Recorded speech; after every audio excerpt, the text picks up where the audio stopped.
сайн байцгаана уу? Номын ертөнц клубын эндээ дахлагч Батарч байна. Манай энэ удаагийн байгаль хөдөлгөөний тухай 50 номны подкастаар За сайн байцгаана уу? Намайг Батазрын Урангой гэдэг. Би Сэлэнг аймаг Зүүн бүрэн сумын 11 ангийн сурагч байна. За сайн байна. Сайн. Урангой өнөөдөр надад болон манай үзэгчдэд ямар ном ярих ирсэн бэлээ? За Саскари зохиолчийн Миний зүрхэн дэх цаатнууд гэсэн номыг өнөөдөр ярих ирсэн. За юун түрүүнд эхлээд зохиолчийн тухай сонирхол. Зохиолч нь яг ямар хүн байдаг вэ? За Саскари зохиолч маань маш олон мэргэжилтэй хүн байгаа. Сувилагч, сургууль хүмүүжүүлэгч, зохиолч, кино уран бүтээлч гэдэг айгүй олон мэргэжилтэй тийм хүн байгаа. Тэгээд Монголд ирээд бас 3 кино хийжсэн. Тэгээд түүний нэгийн дуустал бол говийн эмэгтэйчүүдийн дуу гэдэг нэртэй кино хийжсэн юм хүн байгаа. Монголд ер нь нэлээд удсан юм шиг. Тий, айгүй олон хийжсэн. Тэгээд Монголд ирээд энэ номоо яг ямар зорилготой гаргасан бэ? За энэ номон дээр ерөнхийдөө цаатнуудын тухай гардаг. Тэгээд цаатнуудыг зүгээр нэг жуулчдын үзүүлэн биш, өв соёлоо уламжлан авч яваа маш мундаг хүмүүс гэдгийг бас олон таниулах гэж цаатнуудад ямар зүйл хэрэгтэй байдгийг бас таниулах гэж энэ номоо бичсэн. Тэгэхээр энэ ном ер нь цаатнуудын ингээд хүмүүс танилцуулах зорилготой ном биш үү? Тэгэхээр энэ ном нь зөвхөн монгол хэл дээр байдаг болов уу эсвэл бас гадаад хэл дээр байдаг болов уу? Бас дээрс нь манай Саскари зохиолч маань хаана ямар улсын хүн? За Америк улсын хүн байгаа. Тэгээд хоёр хэл дээр, хоёулын дээр нэг ном байдаг баха. Би ямар ч монгол хэл дээр хин л уншсан. Тэр номон дээр үйл явдал ямар хөө үйл явдал гардаг вэ? Яг цаатнуудын тухай гэж ялтай. Гэхдээ тэрийг яг яаж илэрхийлж бичсэн байдаг вэ ном?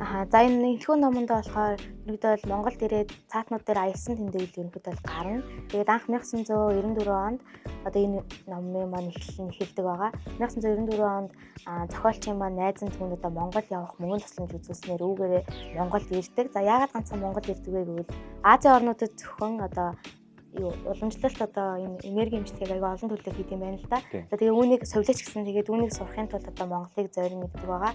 За ирснийхаа дараа уламжлалт тэмдэглэгийн эмч болох Болцайхан гэдэг эмчинд шавар ороод монгол хэлний анхан шатны төвшин болон энерги эмчилгээг сурч эхэлдэг. За үүнээс хойш 2003 онд Детемент авахтныг хамгаалах төслийн үүсгэн байгуулагч Даан гэх залуутай танилцаад тэр хоёр нэг ярьдаг. Нэг уулзалтанд танилцаад за юу гэж ярьдаг вэ гэвэл Даан ингэж хэлдэг. Би болон манай багийнхан Хөвсгөл аймгийн Цагаан нуур суманд орших тухай цаатнуудыг зорих байна. За яагаад зорих вэ гэвэл цаатнуудад уламжлалт болон орчин үеийн эмчилгээ аль нь маш хэрэгтэй байгаа. Тэгэхээр энийг бид судалгааны ажиллаар ингэж биднээс тусламж үзүүлнэ. Та манай багийнхантай нэгтгэв гэдэг зохиолчд маань санал тавингууд зохиолч маань айгүй нааштайгаар хүлээн аваад Даан болон түүний багийнхантай Хөвсгөл аймгийн Цагаан нуур сумыг зорьдог. За тэгээ явах замдаа айгүй бартаатай хөвгөлтэй явдаг л да. Замдаа тэмээгээр ингээд нүүдэлж байгаа ингээд хүмүүсийг харангуйд хөөх би яг 100 жилийн өмнө очсон юм надад санагдаж байна. Энэ яг надад цаг хугацаараа аялж байгаа юм шиг санагдаж байна. За мөн ингээд замдаа машин цасан цуугаад айгүй муу юм модон гүүрээр гараад ингээд айгүй бартаатай явсаар хагаад нэг юм Хөвсгөл аймгийн тайг буюу Цагаан нуур сумын тайгад очиод цаатнуудтайгаа уулздаг. За уулзаад тэгээд шууд эрүүл мэндийн судалгааны үйл ажиллагаа болон сургаалт зохион байгуулаад юу хэрэгтэй вэ? Эмчилгээний үйл явдлыг ахуй амьдралаас нь асууж эхэлдэг л дээ. За энэ нь болохоор юу гэсэн үг вэ гэвэл нэг жишээ дурдвал цаатнууд маань зөвхөн өвлийн цагт мах болон гурил, сүү, удаагаар зөнхлөн хоолт юм байна л да. Ногоо ерөөсөө олддог гэсэн үг. Тэнгүүт ногооноос авах витамин дутагдал үүнээс үүсэх боломжтой өвчнүүд ч юм уу иймэрхүү өвчнөд хүмүүс аяга олон байсан. За тэгээ үүнийг судлаад ингээ сургаалт зөвлөмж өгөөд ингээ явж явах дундаа зохиолч маань өөрийнхөө нэг сонирхол гэх юм уу тийм юмыг олж мэддэг. Тэр нь болохоор авг болгонд дээдэг айгу цаатнууд маань удган бөөт юм байна л да. Тэдний талаар их айгу сонирхдаг. Тэгээ тэдтэй уулзаад дүрс хүчлэгийг аваад аль болох ярихыг хичээгээл тэгэл зан үйл хийж явахдаа таарахыг хичээгээл аль болох ярилцдаг. Та залуудаа юм байсан уу? Эсвэл багадаа яаж анх ингээ бөө олжсэн бэ ч юм уу. Тиймэрхүү юмнуудыг яриад удган бөөтөө уулзах маш хичээдэг. Аль болох ингээд уулмал эмчилгээний үйл ажиллагаа хийж байгаа л да. Гэтэл ингээд овг болгонд очиод бөө байгаа юу, дум байгаа юу ч юм уу. Тэгээ ингээд ярилцаад орчуулагчтайгаа ингээд хамт ярилцаад тэрийгэ дүрс бичлэгэнд буулгаад ингээд явдаг. За тэгээд буцаад Улаанбаатар хот руугаа яваад үүний дараа жил буюу 2004 онд Даан болон түүний багийнхантай дахиад буцдаг. Хөвсгөл аймгийн Цагаан нуур сум руу. За энэ удаад яагаад вэ гэвэл витамин хөрвж өгөхөөр Даан болон түүний багийнхантай Хөвсгөл аймгийн Цагаан нуур сумд орчих тухай цаатнуудад витамин хөрвж өгөхөөр явдаг. За энэ одоо ингэж явахдаа болохоор өмнө нь бол машинаар явчихсан байхгүй юу? Одоо энэ удаад болохоор мориор явдаг. За зохиолч маань өөрөө мориноос маш их айдаг хүн байдаг. За тэгээ айцаа даван туулаад тэг ингээ морь унж явдаг л та. Тэгээ бусад хүмүүс нь амар ингээ яаж байгаа л та уулаас хараад гол хараад мориор амар гояж жаргалт явж хаад одоо зохиолч маань л амар хэцүү яваад идэг.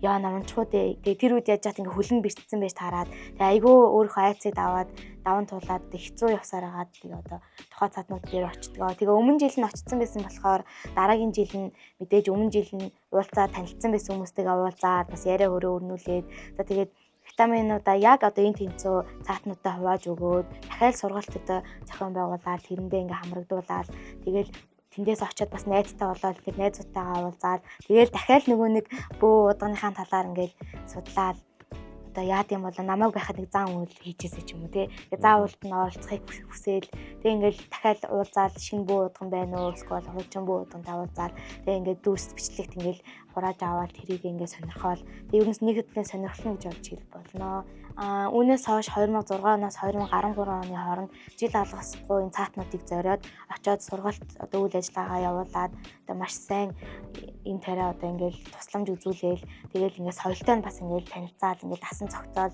тэр хүн чинь одоо яг ингээд гадаадад ингээд амьдардаг хүн чинь тоог захилгаа интернет бол амар илбэг тэгж бажаад гинт ингээд цаатнууд дээр очиод ямар ч тоог захилгаан байхгүй тэгээ юм жижигхэн юм одоо бүр их ингээд урцсан дотор ингээд 14 хоноод тэгээд ирэхээр сүүлдээ ингээд дасан цогцоод тэгээд ингээд ус өрөөсөө олддог тэр чинь бол бараг өдөр болгон усан дордог юм байна шүү дээ. Тэгээд дээрээс ус олддог зөвхөн нүүр гар угаах л ингээд ус олддог тэрэндээ хүртэл ингээд дасан цогцоод одоо бараг цаатнуудын соёлтой бараг бас юм бол ойртоод айгүй юм гоё болж ирдэг.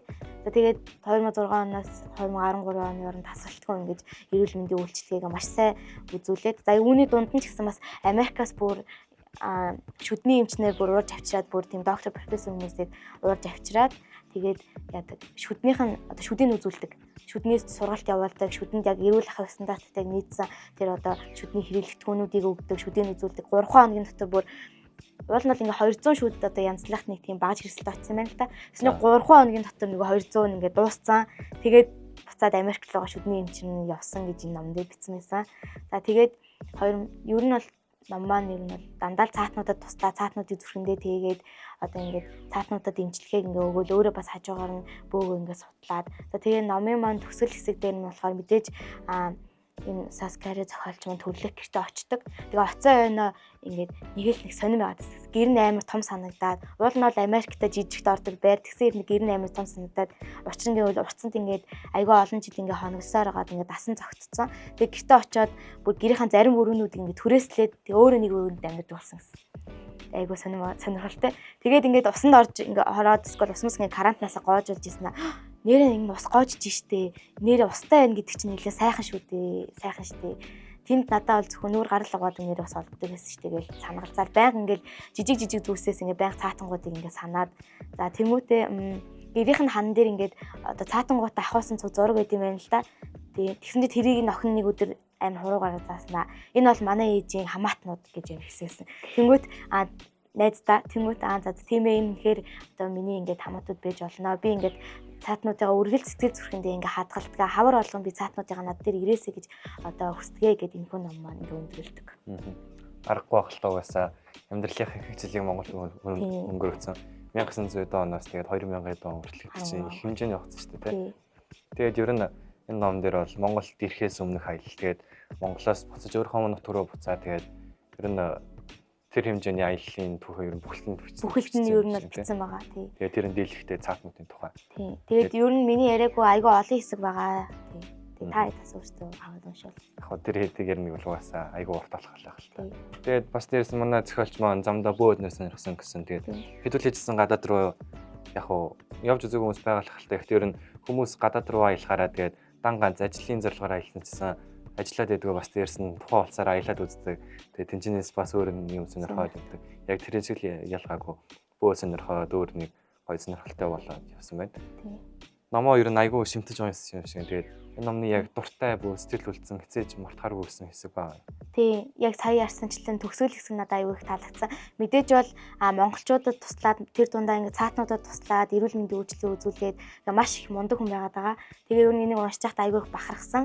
Тэгээд хамгийн төгсгөлийн хэсэг нь л миний хамгийн сэтгэл төрсөн. Ингээ охиных нь тэр хилдэг хэсэг нь тиймээс цаатангууд үргэлж миний сэтгэл зүрхэнд оршдог гэдэг хэсэг нь надад айгүй их тод үлдсэн гэж хэлж болно.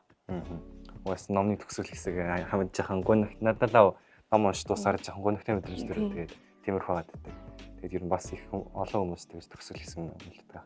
Энэ ном нь ер нь уншаад байхад нэг тийм насны хамаарлалны асуудал байхгүй юм шиг. Зарим номыг хүүхдүүдэд уншуулж болохгүй эсвэл томчуудад уншуулахад арай өдөртэй гэсэн зүйлтэй байдаг. Энэ ном нь бол миний сая чиний ярьснаар сонсноос бол бүх насныхан л уншиж болох юм шиг тийм. Тий, ер нь уншаа сурсан бүх хүмүүс л уншина тий.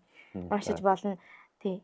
Та энэ номыг яг байгаль экологтой яаж холбогдож чинь гэж бодож байна. Ер нь угаасаа бүхэлдээ амьтны тухай байгаль экологийн тухай л юм л да. Тэгээд яг хамгийн том холбогдож байгаа үндэс нь юу вэ?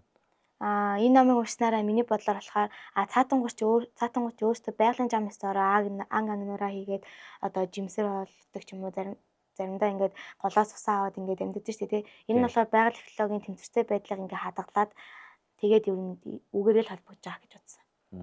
Тэгээд манай байгаль экологийн номонд ингээд бараг 50 гаруй ном байгаа. Тэгээд яагаад тэр 50 гаруй номноос заавал энэ номыг унших болов? Манай сургууль болохоор энэ байгаль экологийн 50 номын аянд сургуулаараа оролцсон. Тэгээ манай төгсөгч ах эгчнэр маань одоо манай сургуулийн өмнө төгссөн төгсөгч ах эгчнэр маань энэ 50 номыг манай сургууль таньдуулаад тэгээ тэр дотроос ингээд ер нь аягүй олон ном байсан л та. Харж байгаа л за ер нь юм шиг та. Уншихал ёстой юм шиг байна гэж бодвол тэгээл уншсан. Энэ гарт ясаа өөртөө хамгийн өөрх ном аваад уншсан юм. Тий. Манай өнөөдрийн дугаарыг хүрээд өндөрлж чинь тэгээд ийм гоё номыг бидэнд ярьж өгсөн Оронгодоо баярлалаа. За баярлалаа. За манай 50 номын уралдаан маань жил болгон үргэлжилсээрээ холно. Тэгээд дараагийн 50 номнуудад санал болгох ном байх юм бол манай Facebook пэйжтэй холбогдоод байгаа. Бас дээрс нь доорх линк дээр дараад бидэнтэй холбоход нээлттэй байгаа шүү. Баяртай.